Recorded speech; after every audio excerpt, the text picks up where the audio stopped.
Hi, it's Crystal here, your nature-inspired relationship coach. Today I want to talk to you about abundance and the abundance that's available to you in nature and the abundance available to you in your relationship, and how I think sometimes we're not always tapped into receiving the abundance that nature and the abundance that your relationship has to offer you.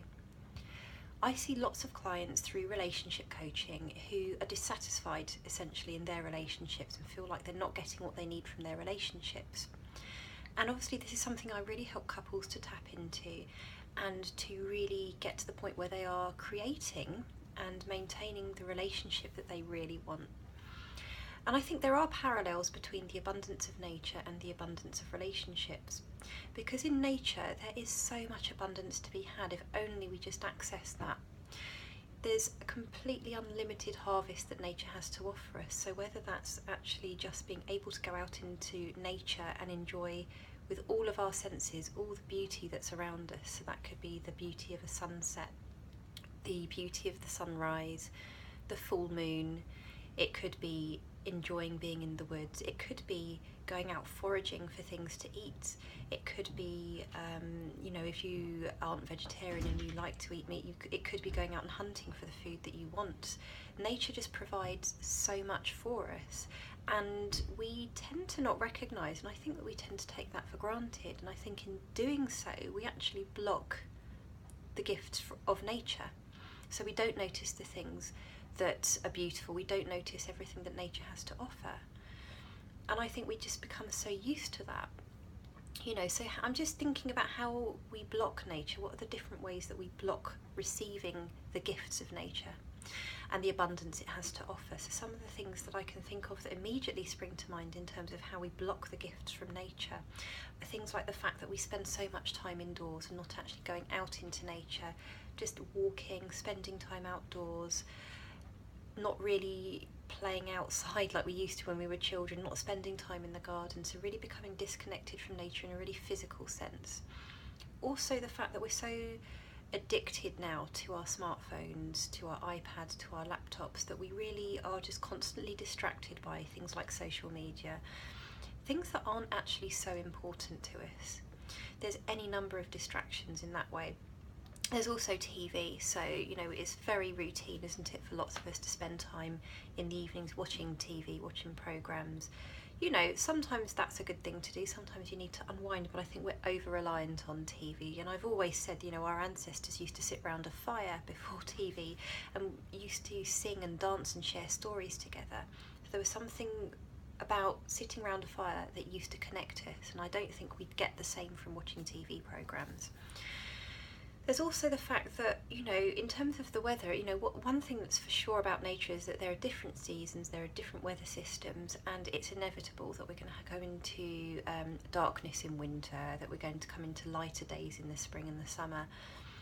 But I think what we often get caught up in is complaining about the changes in the weather, complaining about the fact it's darker, complaining that it's colder or more wintry, complaining about the snow. It's almost like the changes in the weather become an inconvenience to us rather than just an acceptance that that's part of a natural cycle which has its own advantages as well. So we do become almost anti-nature sometimes when we complain about the weather and the weather conditions. Also, we don't really think about where our food comes from. So you might be a meat eater, you might be vegetarian, but either way we have the convenience of buying food from a supermarket or even from a local market, but we don't often, unless you grow your own food, which most of us don't do, we don't really spend much time thinking about where our food comes from. And I was really thinking a lot about this when I went on a foraging course in the summer. It was the most amazing revelation to me how many natural plants just in Britain that you can eat, and that actually if you go foraging you can actually create a really nice meal just from the plant vegetation that's available to us. And we just don't spend much time thinking about that. And we don't spend much time moving and exercising as well, because our culture is set up so we spend most of the time sitting behind a desk or in a car. So movement is a really important part of nature. As I will say over and over again, nature is constantly moving, and we physically need to replicate that by moving. So there's lots of, I could go on and on, there's so many different ways that we block the abundance of nature, and I think we're really missing out. And I think we do exactly the same thing in our relationships. And so when I see couples that have issues within their relationships, I sometimes get them to think about how they might be blocking their partner's love or affection, because actually without intending to, sometimes that's what we end up doing, and we feel disconnected as a result. So some examples of the way that you might block your partner's love and attention could be refusing to listen to them when it's something you really don't want to hear or something you really don't agree with. It could be that you close yourself off from your partner emotionally because you fear being hurt, or you fear that if you show your partner your vulnerability or weakness, that they may somehow use that against you later on. And I have seen couples that will do that. There's being too busy or distracted, so all of the pressures that we have in modern life, children, work commitments, school runs, the list is absolutely endless, and we can have this massive list of tasks that we need to get through every single day. And we're just trying to function, and actually when we're too distracted, it's actually hard to make time for our partners.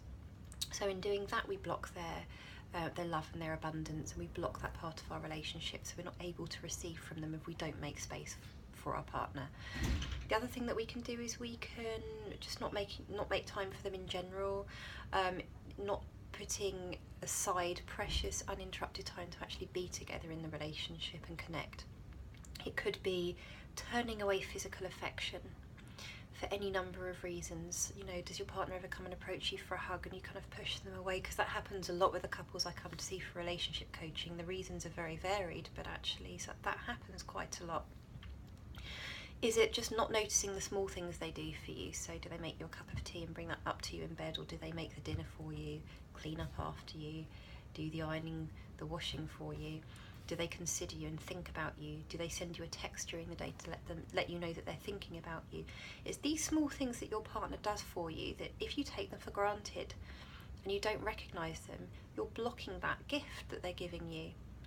It's also even the small things like not looking at your partner when they come home from work, because again, the couples I see for relationship coaching, not only are they not physically affectionate, but they barely even look at each other because they're just going about a whole set of tasks that they need to do when they get home. And again, I could go on and on because the list is endless of ways that you could actually block your partner's love and affection. So I want to set you a challenge today, and this is a really, really important challenge. Actually, there are two challenges, but they're both based on actually receiving abundance that's available to you, which is absolutely unlimited if you can just open your heart and your soul to your partner and open your heart and your soul to nature. The first thing I want you to do, I want you to have a think and reflect on this and decide for yourself what it is that you do that blocks your ability to receive the abundance of nature and the bounty of nature. And what I want you to then do is make a decision today to do the opposite. And then I want you to think also about what it is that you do to block your ability to receive your partner's love, attention, affection. And what I want you to do is make a decision today to actually do the opposite there as well. And I want you to do that, and I want you to work on something consciously every day this week.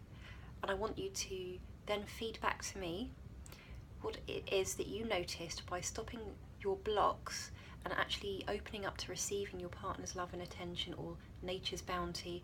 I want you to tell me what you experienced. I want you to tell me what positive outcome you noticed from that. So I would love to hear from you. So post your comments below the thread on this video if you want to share your thoughts on this.